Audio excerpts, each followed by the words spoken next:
Olá, graça e paz a todos, meus irmãos. Olá, meus irmãos, a paz de Cristo. No estudo de hoje falaremos sobre um personagem que foi tipologia de Cristo, que foi profetizado pelo profeta Isaías 200 anos antes da sua existência. Então, vamos ao estudo.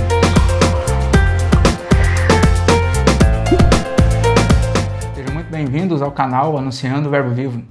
Olá, irmãos, tudo bem com vocês? Antes de irmos para o estudo de hoje, falaremos do imperador Ciro, descrito no profeta Isaías. Irmãos, o ministério do profeta Isaías, ele aconteceu há 739 a.C. E ele profetizou a vinda de Ciro no capítulo 45, e essa profecia ela veio se cumprir em 539 a.C. Então deu um intervalo aí de 200 anos. 200 anos. Certinho, 739 menos 539, 200 anos. Foi quando Ciro invadiu a Babilônia, né, do rei Nabucodonosor, e se cumpriu essa profecia de Isaías. O que é interessante nessa profecia? Isaías, ele falou de um personagem que veio a nascer 200 anos depois. Sim. E Deus ainda deu o nome, inspirou a Isaías a falar o nome dele, que era Ciro. E ele é uma tipologia de Cristo. Então a gente vai pegar essa parte espiritual e julgar mais pra frente. A gente vai explicar depois. A gente vai explicar o porquê ele é um libertador, uma tipologia de Cristo. Ou seja, Cristo sendo um salvador, na tradução é libertador, vai libertar o povo de um cativeiro. Nós vamos entender isso mais pra frente, tá bom? Então, irmãos, como o irmão Luiz aqui começou a falar a respeito da data do imperador Ciro, que teria que vir libertar o povo de Israel, nós vamos entender primeiramente o porquê do cativeiro. Porque em Jeremias capítulo 25, no verso 11, Jeremias recebe a profecia dos 70 anos de cativeiro de Israel.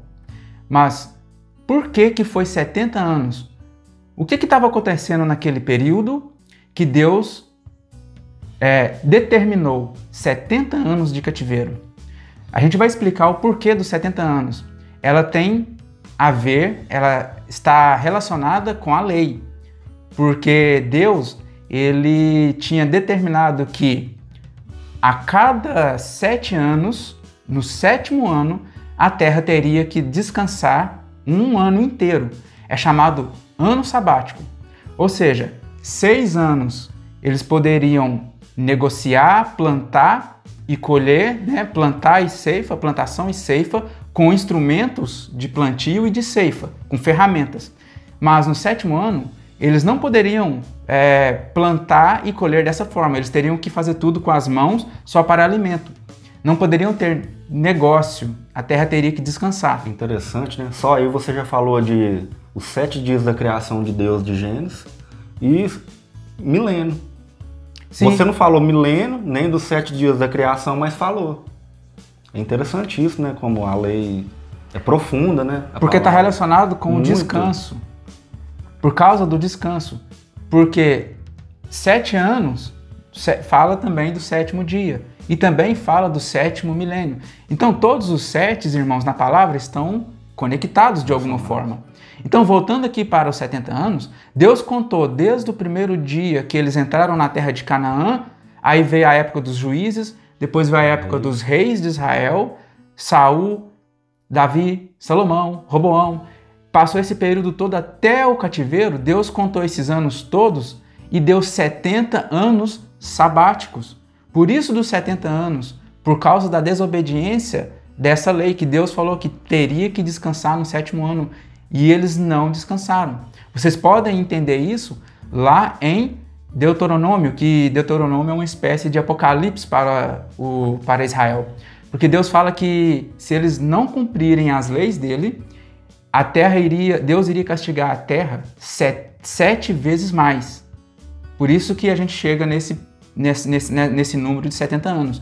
Deus não fez algo aleatório.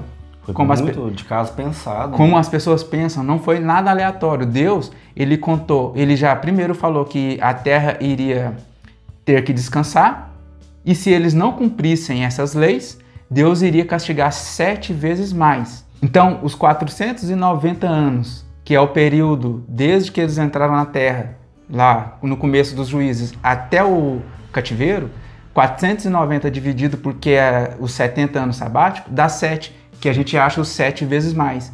Então são cálculos espirituais. Tá bom? Esse ponto aqui a gente já fechou, que é o ponto onde que o porquê dos 70 anos de cativeiro. Não é nada aleatório que Deus quis mostrar. Foi tudo baseado na própria lei dele. Aqui Jeremias vai destacar muito, né? Porque Deus levanta ele para falar e Deus levantou outros profetas também, né? Não foi só Jeremias. Vários profetas Deus levantou. E outra coisa, Deus deu tempo para esse povo arrepender, tá? Jeremias profetizou 25 anos, irmão. 25 anos. 25 anos falando na cara deles lá. Para eles arrepender, para eles voltar. E o povo não voltava. Pelo contrário, se vocês verem ali no capítulo 27 de Jeremias, tem um profeta lá, Ananias, que fala assim, não vai ter 70 anos de cativeiro nada não. Não vai ter nada disso não, que isso. Ou seja, e Jeremias falando, vai ter, porque Jeremias estava profetizando juízo, irmãos. E vocês vão ver também, lá no 30, se eu não me engano, de Jeremias, vai falar do falso profeta Samaías, que falou que o povo ia ter vida boa lá na Babilônia, que não era coisa assim, porque 70 anos é muita coisa, cá para nós, é muita coisa. Então, trazendo para os dias de hoje, vamos pegar aí, a gente prega muito sobre, a respeito de pré-tribulacionismo, né? A gente está profetizando, irmão, juízos que vão vir. Agora, tem pastores falando que não, a gente não vai ficar na grande tribulação, a noiva não vai passar por nada, e a gente está falando que o quê? Que vai vir juízo. Muitas vezes não é agradável aos ouvidos falar que vai vir. Então, irmãos, a gente agora vai entrar na profecia, que vai se encontrar lá nos textos de Isaías 44. Eu vou ler aqui dos versos 26 ao 28 primeiramente. Vai estar assim: que confirma a palavra do meu servo e cumpra o conselho dos meus mensageiros, que digo a Jerusalém, ela será habitada, e das cidades de Judá elas serão edificadas. E quanto às suas ruínas, eu as levantarei. O que aconteceu aqui? Os babilônicos entraram em Jerusalém, destruíram tudo e levaram os despojos. Levou tudo para a terra, teve os 70 anos de cativeiro, né? Um tempo lá que Daniel ficou e tudo mais. Então foi isso que aconteceu. As ruínas de Jerusalém. 27. Que digo às profundezas das águas, seca-te, e eu secarei os teus rios. O que engloba isso aqui, irmãos? Quando Ciro foi com seus exércitos ali para as muralhas da Babilônia, o rio ali ficava em volta da cidade. Então, o que aconteceu aqui? Ciro, em vez dele ir pelos muros, ele desviou o circuito do rio Eufrates, e entrou pelos portões, que vai estar lá em Isaías 45, que vai dizer isso.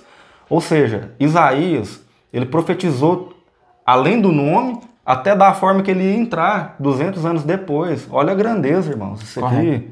Porque eles não estavam atentos, eles estavam, no capítulo 21 mostra que eles estavam comendo e bebendo, e não tinha nem os guardas estavam preparados para essa invasão. Os guardas todos estavam em festa, comendo e bebendo. O 28 vai dizer assim: que digo de Ciro, ele é o meu pastor e cumprirá tudo o que me apraz. Que digo também de Jerusalém será edificada e do templo será fundada. Diz a história, irmãos, que quando Ciro dominou a Babilônia, né, e ele deu um decreto, né, no ano 539 ali, que ele respeitava, né, todas as religiões e tudo mais, e levaram para Ciro esse texto de Isaías. Ele ficou assim de boca aberta com Deus de Israel. Estava falando do nome dele, estava falando o que ele ia fazer, da forma que ele ia entrar, tudo o que ia acontecer. Então tem a parte profética, né, que a gente pegou, mas isso também tem a parte histórica também. Sim, correto. Né? Tem as duas formas de trabalhar aí. Porque ele devolveu o culto aos deuses dos povos. Tanto, não só de Jerusalém, devolveu os utensílios do templo que foram levados por Nabucodonosor. Eles mandaram de volta todos os utensílios para todos, tanto em Israel, adorar o Deus de Israel, como nas nações do império, ou seja, as províncias, também devolveu aos cultos deles. por mais que seja um paganismo, mas também devolver. Por isso que ele é considerado um libertador, né? É como o irmão que falou, a gente foi pesquisar, eu não sabia, o imperador Ciro, ele é aclamado pelos direitos humanos, né? Sim. Ou seja, um homem que foi tipologia de Cristo, né, de libertar, que os direitos humanos hoje usam, ele é tipologia de Jesus. É tipologia de Cristo, eu vou explicar por causa que Deus chamou ele de ungido. Está escrito ungido, e ungido no hebraico é a palavra Mashiach, que é a mesma palavra para Cristo em grego. Então, ele foi o único estrangeiro que foi chamado de ungido, ou seja, foi chamado de Messias. Em português, Messias, mas no hebraico, Mashiach. Entenderam porque ele é chamado, ele é uma tipologia de Cristo? Cristo está em grego, mas se você for pegar no original, seria Mashiach, ou Messias. Sim. Entenderam?